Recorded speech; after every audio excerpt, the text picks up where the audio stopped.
ठीक है, सबको जय मसीह। और परमेश्वर का धन्यवाद हो इस सुंदर समय के लिए जो प्रभु ने हमारे जीवन में दिया।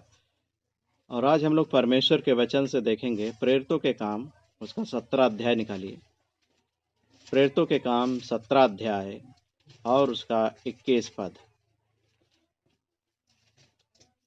इसलिए कि सब एथेंस वासी और परदेसी जो वहाँ रहते थे नई नई बातें कहने और सुनने के सिवाय और किसी काम में समय नहीं बिताते थे। हालेलुया। हालेलुया। तो यहाँ पर क्या लिखा हुआ है कि एथेंस नगर में, एथेंस वासी, एथेंस ये कहाँ है? ये यूनान देश का एक शहर है, ठीक है ना।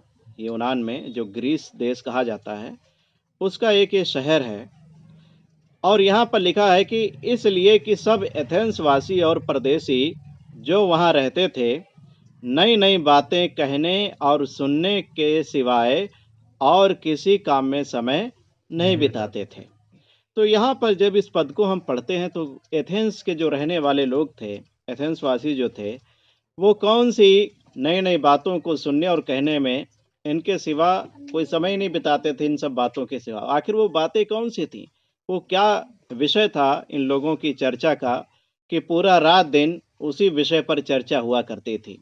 जब हम इसका पढ़ते हैं परमेश्वर के वचन से 16 पद से अगर हम पढ़ेंगे तो यहाँ पर लिखा हुआ है कि पौलुस जब वो बेरिया नगर में गया और वहां पर बेरिया नगर से वो एथेंस नगर को गया। हालेलुया। और एथेंस नगर में जब वो गया तो वहां पर देखा कि वहां के रहने वाले बहुत सारे लोग जो हैं वो क्या कर रहे थे? मूर्ति पूजा कर रहे थे। और लिखा है कि उस नगर को मूर्तियों से भरा हुआ देख करके पौलुस का जी जल गया। और उसने वहां पर एक ऐसी वेदी भी देखी, ऐसा भी स्थान देखा, पूजा पाठ का एक स्थान देखा जहां पर लिखा हुआ था अनजाने ईश्वर के लिए। मतलब जिस ईश्वर को लोग जानते भी नहीं थे उनको भी, उसको भी पूज रहे थे। तो पौलुस जो था, जितने भी लोग उसे मिलते थे रास्ते में, बाजारों में या जहां कहीं भी वो आया जाया करता था, उन सब से प्रभु यीशु मसीह के विषय में बातें किया करता था। हालेलुया। प्रभु यीशु मसीह का सुसमाचार सुनाया करता था। प्रभु यीशु मसीह के जगत में आने के उद्देश्य को बताया करता था। उद्धार के विषय में, पापों की क्षमा के विषय में ये पौलुस लोगों को बताया करता था। और पौलुस को वहां पर रहते हुए कुछ दिन बीत गए और एथेंस के रहने वाले सभी लोगों ने पौलुस के मुख से क्या किया? परमेश्वर के वचन को सुन लिया। हालेलुया। और इसलिए क्योंकि यह विषय सभी लोगों के लिए एक नया विषय था, नया विषय तो बहुत सारे लोगों के लिए भी, हमारे यहाँ भी बड़ा आश्चर्य होता है। कई जगह जब मसीह का नाम जहाँ लोग नहीं जानते वहां पर जब मसीह का नाम पहुंचता है तो लोग क्या सोचते हैं? अब ये कौन सा नया देवता आ गया? ये तो लोग बोलते हैं। इतने सारे देवी देवता हैं तो ये यीशु मसीह अब कौन सा नया देवता आ गया? इसके बारे में तो हम लोगों ने कभी सुना भी नहीं, जाना भी नहीं। बड़ा आश्चर्य करते हैं। और होता क्या है, जहां कहीं भी संगति होने लगती है, जहां कहीं प्रभु यीशु मसीह की उपस्थिति होती है, प्रभु का कार्य होने लगता है, लोगों की जिंदगियां बदलने लगती हैं, लोग सत्य के मार्ग को जानने लगते हैं, ठीक है ना, तब वो चर्चा का विषय बन जाता है कि नहीं बन जाता है? हमेशा चर्चा होती। और आजकल अगर देखा जाए भारत में, जिस देश में हम रहते हैं, प्रभु यीशु मसीह के नाम की चर्चा बहुत ज्यादा हो रही है कि नहीं हो रही है? हर जगह हो रही है। हर गांव, हर मोहल्ले, हर कस्बे में, हर शहर में, यहाँ तक कि संसद भवन से लेकर के कोर्ट कचहरी अदालत तक, हाई कोर्ट तक, सुप्रीम कोर्ट तक, हर जगह यीशु मसीह के नाम की चर्चा हो रही है। क्यों चर्चा हो रही है? क्योंकि ये जो है शुभ संदेश, उद्धार का जो संदेश है, ये सब उद्धार के जितने भी मार्ग हैं संसार में लोगों ने जो अपने बनाए अपनी बुद्धि से, उन सब से अलग है। हालेलुया। बाइबल हमें बताती है कि उद्धार विश्वास करने से आता है, धार्मिकता विश्वास करने से आती है। और लोग अपने कर्मों से धर्मी ठहरना चाहते हैं। संसार के लोग जो मसीह को नहीं जानते वो कर्मों से धर्मी ठहरना चाहते हैं। आजकल बहुत सारी चर्चा हो रही है यीशु मसीह के नाम से, हर जगह चर्चा हो रही है। क्या आरोप लगाए जाते हैं कि लालच देकर के धर्म बदल दिया गया। सुना आप लोगों ने कि नहीं सुना? अगर कोई यीशु मसीह की संगति में आने लगता है तो क्या बोलते हैं कि सबको लालच दे करके ईसाई बनाया जा रहा है, सबको धर्मांतरित किया जा रहा है पैसा दे दे करके।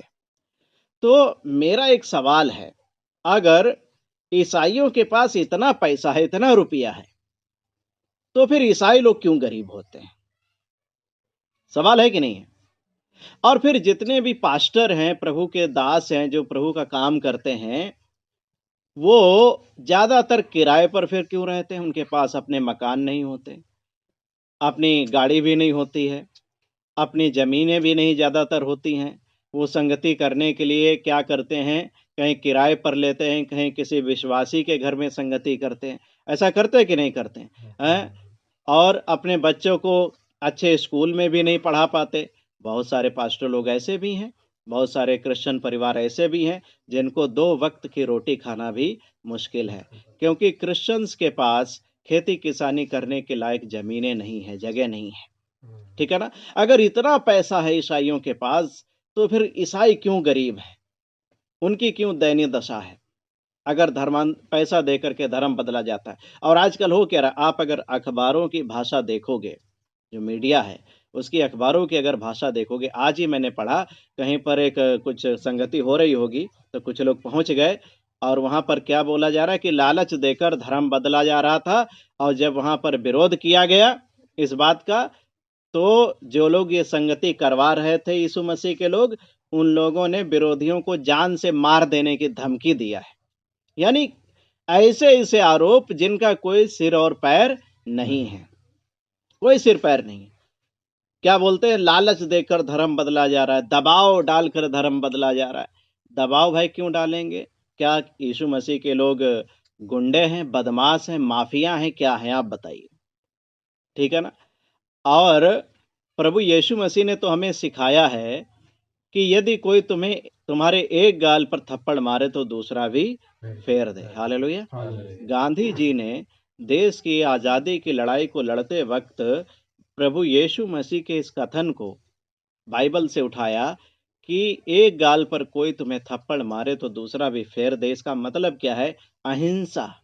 कोई अगर हम पर हिंसा कर रहा है तो हम उस पर बदले में हिंसा नहीं करेंगे, हम अहिंसा से हिंसा का जवाब अहिंसा से देंगे, मतलब नफरत का जवाब प्रेम से देंगे। हालेलुया। और गांधी जी ने प्रभु यीशु मसीह के इस वचन को पकड़ करके क्या किया? पूरे देश की आजादी को, लड़ाई को छेड़ दी। हालेलुया। प्रभु के वचन में वो पावर है, वो सामर्थ है। जब हम बाइबल को पढ़ते हैं कि सारी सृष्टि की रचना परमेश्वर के वचन से हो गई। हालेलुया। जो उसने मुख से कहा वो सब कुछ बनता चला गया सिवाय मनुष्य के, क्योंकि मनुष्य को परमेश्वर ने अपने हाथों से बड़े प्रेम से रचा और बनाया है। हालेलुया। और इस परमेश्वर के वचन में कितनी पावर है, कितनी शक्ति है कि गांधी जी जैसे महान व्यक्ति भी प्रभु यीशु मसीह के वचन को इस्तेमाल करके देश की आजादी को, लड़ाई को लड़ा और देश आजाद हो गया। हालेलुया। तो यीशु मसीह के लोगों पर क्या आरोप लगाया जाता है कि लालच देकर धर्म बदल रहे हैं। ठीक है ना? दबाव देकर धर्म बदल रहे हैं। कहीं बोलते कि जान से मारने की धमकी दे रहे हैं यीशु मसीह के लोग। अरे मतलब एक जो मानने वाली बात नहीं, जो प्रभु के लोग उस आज्ञा पर चलते हैं कि एक गाल पर कोई थप्पड़ मारे दूसरा भी फेर दे, इस आज्ञा पर चलने वाले लोग कैसे किसी को जान से मार देने की धमकी दे सकते हैं? ठीक है ना?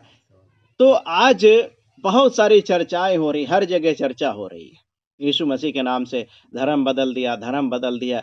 जैसे ईसाइयों के पास रुपयों का पेड़ है, उसमें पत्तों की जगह रुपये लगते हैं, तोड़ तोड़ करके उनको दे देते हैं। तो भाई आपको कितना पैसा मिल गया है? आप तो देखे छप्पर में रह रहे हैं। कितने साल हो गए प्रभु यीशु मसीह पर विश्वास करते हुए? हैं? 3-4 साल तो हो ही गए होंगे, 5-6 साल हो गए। कितना पैसा मिल गया? किसको मिल गया? मुझे किसने दे दिया? मेरे पास तो अपनी मोटरसाइकिल तक नहीं है, मेरे पास तो अपना घर तक नहीं है, किसने दे दिया पैसा? ठीक है ना? तो एथेंस वासी लिखा है कि किसी बात में समय नहीं बिताते थे, सिवाय एक ही बात जो पौलुस लोगों को बता रहा था, प्रभु यीशु मसीह का नाम से उद्धार का सुसमाचार सुना रहा था, उसी के सुनी हुई बातें लोगों के बीच में एक चर्चा का विषय थी। किसी और बात में समय ही नहीं लोग बिताते थे, सिवाय जो पौलुस उनको सिखाता था, बताता था उद्धार के बारे में, सिर्फ वही सारी बातें वो लोग कर रहे थे। हालेलुया। और क्या हुआ, जब पौलुस और उसके साथी लोग लोगों को सुसमाचार सुना रहे थे, उस समय भी जो परमेश्वर के लोग थे उन पर क्या आरोप लगाया गया। जब हम इसी 17 अध्याय का, प्रेरितों के काम 17 अध्याय का पढ़ते हैं, 6 पद, तो देखिए यहाँ पर क्या लिखा हुआ है। 17 उन्हें वहां न पाकर वे यह चिल्लाते हुए यासोन और कुछ भाइयों को नगर के हाकिमों के सामने खींच लाए। आए लोग जिन्होंने जगत को उल्टा खींच लाए, उल्टा पुल्टा कर दिया है। ठीक है ना, क्या लिखा है, उन्होंने उन्हें ना पाकर क्या किया, यह चिल्लाते हुए यासोन और कुछ भाइयों को नगर के हाकिम के सामने खींच लाए। ये लोग जिन्होंने जगत को उल्टा पुल्टा कर दिया है। क्या आरोप लगाया थिस्सलुनीकियों नगर में, कि इन लोगों ने जगत को उल्टा पुल्टा कर दिया है, यानी हिलाकर रख दिया है। परमेश्वर का आत्मा, परमेश्वर की सामर्थ्य ऐसी ही है जो जगत को हिला देती है, लोगों के जीवन को हिला देती है। जब तक कोई व्यक्ति नशे में पड़ा होता है, शराब पी रहा होता है, ठीक है ना, जुआ खेलता है, उसका जीवन पाप में, बुराइयों में नष्ट होता है, परिवार नष्ट हो रहा होता है। मैंने ऐसे ऐसे लोगों को देखा है, ऐसे ऐसे लोग मुझे मिले जो जुआ की लत में पड़े हुए थे, शराब पीने वाले लोग थे, और क्या हुआ, वो अपने आगे अपने परिवार का भी ध्यान नहीं देते थे। वो जो कुछ भी कमाते थे अपने लिए सब पी जाते थे, जुआ खेल डालते थे। एक महिला मुझे कई साल पहले मिली थी, मैंने शायद आप लोगों को पहले बताया कि नहीं बताया। एक महिला मुझे मिली और वो आकर के आंसुओं के साथ आई और बोली कि भाई साहब मेरे लिए प्रार्थना करिए, मेरे पति के लिए, मेरे परिवार के लिए प्रार्थना करिए। और उसने अपनी आप बीती बताई, जिस परिस्थिति से वो गुजर रही थी। उसने बताया कि मैं मेहनत मजदूरी करके अपने बच्चों का पालन पोषण करती हूँ, दूसरों के खेतों में काम करके। क्यों? क्योंकि मेरा पति काम करता है और जितना भी पैसा कमाता है वो सब दारू पी जाता है, जुआ खेल डालता है। घर की कोई भी चीज पाता है, बर्तन है या कोई भी चीज पा गया जिसका कुछ पैसा मिल सकता है, जाकर के बाहर बेच करके आ जाता है। एक बार उस महिला ने मेहनत मजदूरी करके क्या किया, थोड़ा सा पैसा कमाया और उसका गेहूं खरीदा। गेहूं खरीद करके अपने पति को दिया, उसको साफ सुथरा करके कि जाकर भाई इसको पिसवा कर लेकर आओ, आटा लेकर आओ, ताकि बच्चों के लिए हम रोटी बना सके, बच्चे भूखे हैं। तो पति क्या किया, वो गेहूं की बोरी लेकर गया, रास्ते में उसको बेचकर दारू पी करके वापस आ गया। घर में पत्नी बच्चे सब भूखे बैठे हुए हैं, लेकिन वो व्यक्ति अपने लिए जी रहा था। ऐसे ऐसे लोग मुझे मिले, पूरा दिन 24 घंटे नशा करके खेत में पड़े रहते थे, घर भी नहीं आते थे। लेकिन क्या हुआ, जब मसीह के पास आए, मसीह उनको मिला और जब उनके लिए प्रार्थना हुई, उन्होंने प्रभु के वचन को, संदेश को सुना, उनका जीवन परिवर्तित हो गया। हालेलुया। उन्होंने हर एक उस बुरे काम को, बुरे मार्ग को छोड़ दिया और अपने पत्नी बच्चों से प्रेम करना शुरू कर दिया। जब तक आप एक नशेड़ी रहते हैं, शराबी रहते हैं, एक बुराई करने वाले लोग रहते हैं, लोगों को आप गालियां देते हैं, झगड़े करते हैं, तब तक तो आपको सब बड़ा अच्छा कहते हैं, ठीक है ना, क्योंकि डरते हैं आपसे, बड़ा अच्छा कहते हैं। लेकिन जब आप प्रभु यीशु मसीह पर विश्वास कर लेते हो और जब ये सारी बातें, आप गालियां देना, झगड़ा करना, नशा करना छोड़ देते हो, एक सज्जन व्यक्ति बन जाते हो, तब लोगों को बड़ा बुरा लगता है, तब चर्चा का विषय हो जाता है। अरे इनको क्या हो गया, ये तो धर्म बदल लिए। उस व्यक्ति का परिवार बच गया, जीवन बच गया, बुराई के रास्ते को छोड़कर वो अच्छाई के रास्ते पर आ गया, एक सज्जन व्यक्ति बन गया, पत्नी बच्चों को प्रेम करने लगा, अपनी जिम्मेदारी को समझने लगा। लोगों को इस बात के जो है खुशी नहीं होती है, लेकिन दुख इस बात का होती, तकलीफ इस बात की होती जाती है कि ये लोग यीशु मसीह की संगति में क्यों चले गए। बहुत बुरा लगता है। प्रभु यीशु मसीह के सेवकों पर उस समय भी ये आरोप लगाया गया कि इन्होंने जगत को उल्टा पुल्टा कर दिया है, और आज भी ये आरोप लगाया जाता है प्रभु यीशु मसीह के लोगों पर कि इन्होंने जगत को उल्टा पुल्टा कर दिया है, धर्म बदल दिया, धर्म बदल दिया। किसका धर्म बदल दिया? किसी का धर्म बदलता है क्या? किसी का कोई धर्म नहीं बदलता। बाइबल में कहीं पर भी ईसाई शब्द नहीं आया है, याद रखिएगा, कहीं पर भी।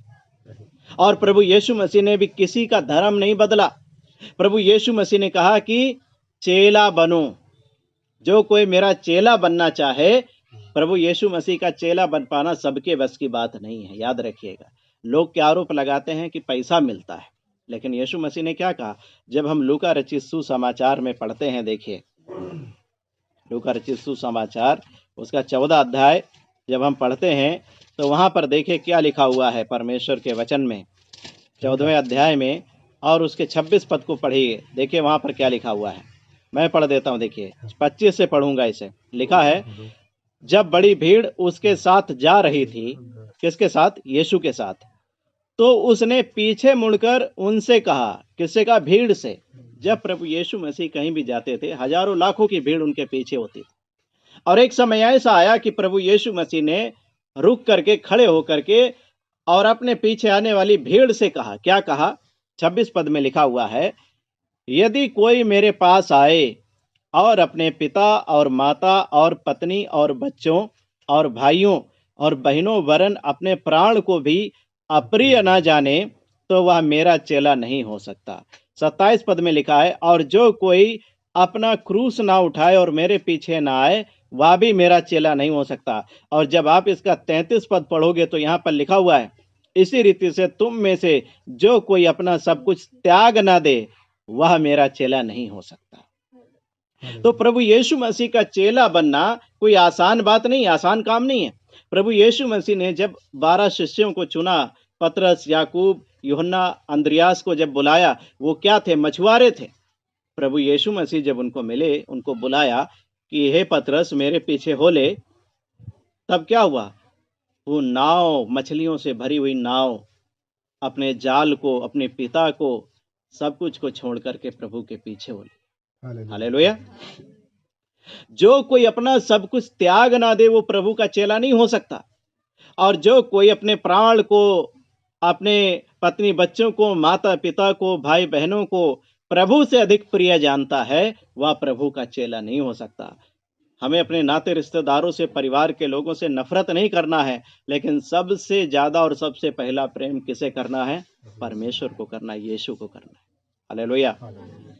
प्रभु यीशु मसीह ने जब 12 शिष्यों को चुना और जब उन्हें सेवकाई के लिए भेजा, तब प्रभु ने क्या कहा? सारा रुपया, सारी थैली वैली सब धर दो यहीं,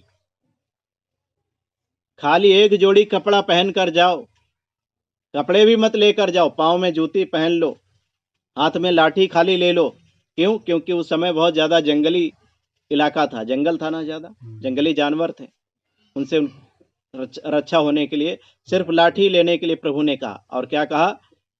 कि जहां जाओ जो तुम्हारे सामने रखा जाए वही खाओ, और विवेक के कारण कुछ मत पूछना, जो तुम्हारे सामने रखा जाए वो धन्यवाद के संग खा लो। हालेलुया।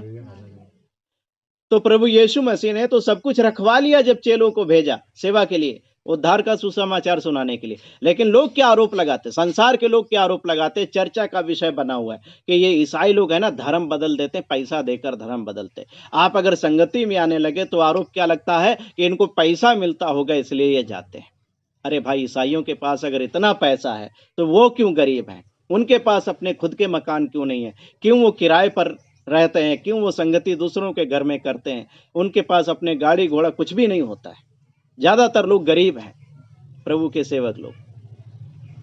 कुछ ही ऐसे होंगे जिनके पास अपने मकान है, जमीनें हैं, खेती हैं, गाड़ी हैं, लेकिन ज्यादातर लोग क्या है? किराए पर रहते, गरीब लोग हैं। तो यहां पर देखिए, प्रभु यीशु मसीह का चेला बनना कोई आसान काम नहीं। प्रभु यीशु मसीह ने धर्म बदलने के लिए नहीं कहा, ईसाई शब्द कहीं बाइबल में नहीं लिखा। प्रभु यीशु मसीह ने कहा चेला बनो। हालेलुया। प्रभु यीशु मसीह ने चेला बनाया, शिष्य बनाया। और चेला तो हम किसी के भी बन सकते हैं, उसमें कोई बुराई नहीं है। धर्म की बात नहीं है। प्रभु यीशु मसीह ने चेला बनाया और चेला बनाने की आज्ञा दिया। हालेलुया। और जब एथेंस में पौलुस गया तो वहां क्या था? जो पौलुस के द्वारा लोगों ने सुसमाचार सुना, प्रचार सुना, उसके सिवा और किसी बात में लोग समय नहीं बिताते थे। सारी बातों की चर्चा, वही सारी बातों की चर्चा होती थी जो पौलुस उन्हें सुनाता था। हालेलुया। और क्या आरोप लगाया गया? कि इन्होंने जगत को उल्टा पुल्टा कर दिया है। Hallelujah, hallelujah. उल्टा पुल्टा तो जगत हो जाता है जब परमेश्वर का आत्मा काम करता है। शैतान का गढ़, शैतान का राज्य हिल जाता है, नहीं हिल जाता है? अबे शैतान तिलमिला करके उठता और चिल्लाता है कि इन्होंने जगत को उल्टा पुल्टा कर दिया, इन्होंने मेरे राज्य को हिला करके रख दिया है। शैतान तिलमिला उठता है। मेरे प्रिय भाई बहनों, आज परमेश्वर हमारे द्वारा भी जगत को हिला देना चाहता है। हालेलुया। क्या करना चाहता है परमेश्वर? हमारे द्वारा जगत को हिला देना चाहता है। लेकिन दिक्कत कहां है? एथेंस के रहने वाले पौलुस के द्वारा जो बातों को सुना था उन्होंने, प्रभु के सुसमाचार को, यानी कि प्रभु के वचन की ही चर्चा दिन भर हुआ करती थी, किसी और बात में समय नहीं बिताते थे। लेकिन हम जो प्रभु यीशु मसीह के लोग हैं, परमेश्वर आज हमारे द्वारा शैतान के राज्य को हिला देना चाहता है, तहस नहस कर देना चाहता है। हालेलुया। उसके गढ़ को ढा करके उसकी गुलामी में फंसे हुए लोगों को हमारे द्वारा छुड़ा करके उद्धार देना चाहता है। परमेश्वर उन्हें पापों की क्षमा उन्हें देना चाहता है। बाइबल हमें कहती है कि परमेश्वर नहीं चाहता कोई भी नष्ट हो जाए, परमेश्वर चाहता हर एक जन बचाया जाए। हालेलुया। लेकिन कैसे बचाएगा, कैसे हिलाएगा? हमारे द्वारा इस जगत को कैसे हिलाएगा? शैतान के राज्य को कैसे हिलाएगा परमेश्वर? शैतान के गढ़ कैसे ढाए जाएंगे? एथेंस के रहने वाले पौलुस के द्वारा जो परमेश्वर का वचन सुने थे, दिन भर रात भर उसी की चर्चा किया करते थे। लेकिन हम जो मसीह के लोग हैं, हम किन बातों की चर्चा करते रहते दिन भर? हमारे सोचने का, विचार करने का, बातचीत का विषय क्या है? जब हम यहोशू की किताब 1 अध्याय उसका 8 पद को पढ़ते हैं तो वहां पर लिखा हुआ है, क्या लिखा हुआ जरा देखेंगे इसमें। यहोशू 1 अध्याय और उसका पहला पद, है बहुत ही सुंदर वचन है, ये हम सबके जीवन में होना चाहिए। यहाँ पर लिखा है, व्यवस्था की यह पुस्तक तेरे चित्त से कभी ना उतरने पाए। व्यवस्था की पुस्तक मतलब परमेश्वर की वचन की पुस्तक कभी भी हमारे चित्त से मतलब मन से कभी ना उतरने पाए। और क्या लिखा है? इसी में दिन रात ध्यान दिए रहना। क्या किए रहना? इसी परमेश्वर के वचन में दिन रात ध्यान दिए रहना, इसलिए कि जो कुछ उसमें लिखा है उसके अनुसार करने की तू चौकसी करे, क्योंकि ऐसा ही करने से तेरे सब काम सफल होंगे और तू प्रभावशाली होगा। हालेलुया। क्या लिखा है? परमेश्वर के जो वचनों की जो पुस्तक है, परमेश्वर का जो वचन है, इसमें रात दिन ध्यान दिए रहना। इसको पढ़ने में, सुनने में, या जो आपने पढ़ा और सुना वो आपके मन में, दिमाग में हमेशा परमेश्वर का वचन चलते रहना चाहिए। सोच विचार उसी पर होते रहना चाहिए, मनन उसी पर करते रहना चाहिए कि आज हमने क्या परमेश्वर के वचन को पढ़ा और क्या हमने सुना। हालेलुया। वचन कहता है कि रात दिन इस परमेश्वर के वचन में ध्यान दिए रहना।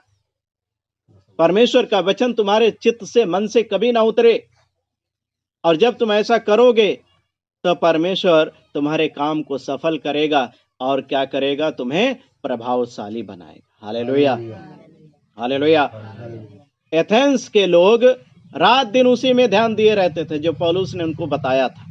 लेकिन हम जो मसीह के लोग हैं, हमारे चित्त से परमेश्वर का वचन बहुत जल्दी उतर जाता है, भूल जाते हैं। अभी आप संगति में बैठे हैं, अभी बड़ा अच्छा लग रहा है सुनते हुए, जहां आप संगति से बाहर जाओगे, परमेश्वर का वचन आज क्या सिखाया गया वो आपको याद नहीं। क्यों? क्योंकि यहाँ पर बैठे तो हैं लेकिन ध्यान से नहीं सुन रहे। और इसलिए वो शैतान पक्षी के समान आकर के, जैसे पक्षी दाना चुन लेता है, उठा ले जाता है, वैसे ही वो शैतान भी परमेश्वर के वचन को क्या करता है? विश्वासियों के अंदर से उठा ले जाता है। जो लोग पूरे ईमानदारी से, सच्चाई से, पूरे मन से परमेश्वर के वचन को नहीं सुनते, नहीं ग्रहण करते, उनके मन में परमेश्वर का वचन नहीं रहता और फिर उनको पता ही नहीं लगता कि उन्हें करना क्या है, क्या नहीं करना है। परमेश्वर आज हमारे द्वारा शैतान के गढ़ को हिला देना चाहता है, जगत को उल्टा पुल्टा कर देना चाहता है। हालेलुया। इस भारत को हिला देना चाहता है। क्यों? क्योंकि परमेश्वर यीशु मसीह के आने का समय निकट है और वो चाहता है कि हर एक जन बचाया जाए। हालेलुया। परमेश्वर के बनाए हुए सारे मनुष्य बचाए जाएं, सब उद्धार पाएं, क्योंकि स्वर्ग के नीचे मनुष्यों के बीच में कोई दूसरा नाम नहीं दिया गया जिसके द्वारा हम उद्धार पा सके, और वो नाम है सिर्फ यीशु मसीह का नाम। हालेलुया। परमेश्वर का नाम फैलाने में हम सबकी जिम्मेदारी है। हमारी जिम्मेदारी है कि हम यीशु मसीह के बारे में, उसके उद्धार के बारे में लोगों को बताएं, क्योंकि परमेश्वर जो दया का सागर है, दयालु है, उसके विषय में लिखा है परमेश्वर इस सूरज को क्या करता है, भले पर भी उदय करता है और बुरे पर भी उदय करता है। जब वो पानी बरसाता है तो भले पर भी बरसाता है और बुरे पर भी बरसाता है। आज जितने भी हमारे विरोधी लोग हैं जो हमारा विरोध करते हैं, वो भी परमेश्वर की संतान है, लेकिन वो सत्य को नहीं जानते, इसलिए हमें सताते हैं, इसलिए हमसे वो नफरत करते हैं, लेकिन परमेश्वर उनको भी बचाना चाहता है। हालेलुया। परमेश्वर उनसे भी प्रेम करता है। परमेश्वर चाहता है कि वो भी जाने कि यीशु मसीह कौन है, क्योंकि परमेश्वर ने एक ही उद्धारकर्ता पूरे जगत के लिए ठहराया है, जिसने क्रूस पर लोगों के लिए अपने प्राणों का बलिदान किया, जो मारा गया, गाड़ा गया, तीसरे दिन मुर्दों में से जी उठा। वो यीशु है और वही पापों की क्षमा करने का अधिकार रखता है, उद्धार देने का अधिकार रखता है। हालेलुया। इसलिए आज हमारी जिम्मेदारी क्या है? जब एथेंस के लोग रात दिन पौलुस के द्वारा जो उन्होंने परमेश्वर का वचन सुना था उसी पर ध्यान दिए रहते थे, वही चर्चा का विषय था, और किसी बात में समय नहीं बिताते थे। लेकिन हम किन बातों में समय बिताते हैं? क्या हम परमेश्वर के वचन को पढ़ने में समय बिताते हैं? क्या हम परमेश्वर के वचन को सुनने में समय बिताते हैं? क्या हम परमेश्वर के वचन को मनन करने में समय बिताते हैं? क्या हम एक दूसरे को गवाही देने, प्रभु के वचन को बताने में समय बिताते हैं? या मोबाइल देखने में समय बिताते हैं, घूमने फिरने में समय बिताते हैं, व्यर्थ की बकवास करने में समय बिताते हैं, गपशप लड़ाने में समय बिताते हैं? हम किस में समय बिता रहे? अगर हम प्रभु के वचन में समय बिताएंगे तभी तो हम शैतान के गढ़ को हिला पाएंगे, तभी तो जगत को उल्टा पुल्टा कर पाएंगे। क्यों हिलाना चाहता है प्रभु जगत को? इस भारत को क्यों हिलाना चाहता है? क्योंकि सभी लोग जाने कि यीशु ही परमेश्वर है, उद्धार करता है, कोई नहीं और कोई नहीं। क्योंकि परमेश्वर सबको बचाना चाहता है और ये जिम्मेदारी हमारी है। हालेलुया। जेल जाते हैं, कोई बात नहीं, प्रभु का धन्यवाद हो। शायद जेल इसलिए प्रभु आपको या मुझे भेज दे कि वहां भी किसी को बचाना चाहता हो। पौलुस और सीलास गिरफ्तार कर लिए गए, कैद खाने में डाल दिए गए, और लिखा आधी रात के समय सीलास और पौलुस प्रभु की स्तुति कर रहे थे, गीत गा रहे थे। हालेलुया। और क्या हुआ? एकाएक भूकंप आया। लिखा है कि बंदी गृह की नींवें तक हिल गईं और सब द्वार अपने आप खुल गए। हालेलुया। और दरोगा रात में ही जाग उठा और उसने देखा दरवाजों को खुला हुआ, और क्या सोचा कि सब कैदी भाग गए। उसने अपनी तलवार खींची और अपने आप को भोंक करके मार देना चाहता था, लेकिन पौलुस ने क्या कहा? पौलुस ने क्या कहा? अपने आप को कोई हानि ना पहुंचा, हम सब यही हैं। और दरोगा क्या हुआ? डरता कांपता हुआ आया, पौलुस के पैरों में गिरा, उसकी बेड़ियों को खोल दिया, उनके घाव को धोया, और क्या हुआ? रात में ही यीशु का सुसमाचार सुना और विश्वास किया। लिखा है अपने घर लेकर गया, उनके पांव धोए और भोजन कराया, और पूरे परिवार ने रात में ही विश्वास करके पौलुस और सीलास के द्वारा बपतिस्मा ले लिया। हालेलुया। वो यीशु के चेले बन गए। परमेश्वर अपने लोगों को जेल खाने में शायद इसलिए भेजेगा, वहां भी पुलिस का जीवन, पुलिस वालों का जीवन, कैदियों का जीवन वहां भी बदलेगा। हालेलुया। क्योंकि प्रभु सबको बचाना चाहता है। और जितना विरोधी लोग फैला रहे हैं, यीशु का नाम लेकर बुरा भला बोल रहे हैं, लोगों के अंदर जिज्ञासा जागती है। मालूम है आखिर यीशु मसीह में ऐसा है क्या कि क्यों लोग यीशु मसीह को इतना मान रहे हैं? क्यों लोग इतना जाते हैं हर जगह जहां यीशु की संगति होती है? क्या वो बाइबल को नहीं पढ़ेंगे? क्या वो खोजबीन नहीं करेंगे? बेशक वो नफरत से ही करें, बुरे मन से ही करें, लेकिन कुछ तो ऐसा उन्हें मिलेगा जो उनके अंदर छिदेगा, चुभेगा और सोचने पर मजबूर कर देगा। Hallelujah, hallelujah. आज परमेश्वर हमारे और आपके द्वारा जगत को उल्टा पुल्टा कर देना चाहता है, हिला देना चाहता है। जगत का उल्टा पुल्टा कर देने का मतलब शैतान के राज्य को उल्टा पुल्टा कर देना चाहता है, हिलाना चाहता है। क्यों? क्योंकि जितने भी शैतान के जकड़े हुए लोग हैं, उन सबको प्रभु क्या करे? छुड़ाए, बचाए और वो भी उद्धार पाए, वो भी पापों की क्षमा पाए और अपने उद्धारकर्ता यीशु मसीह पर विश्वास करके वो भी परमेश्वर की संतान हो जाए। हालेलुया। इसलिए आज हम सबकी जिम्मेदारी है, जो परमेश्वर का वचन है, हम रात दिन उसी में ध्यान दिए रहे। Hallelujah, hallelujah. तब हम परमेश्वर के योग्य बन पाएंगे और शैतान के गढ़ों को ढा करके शैतान के बंदियों को छुड़ाकर मसीह के पास ला पाएंगे। Hallelujah, hallelujah. परमेश्वर आप सभी को इस वचन के द्वारा आशीष दे। सबको जय मसीह की।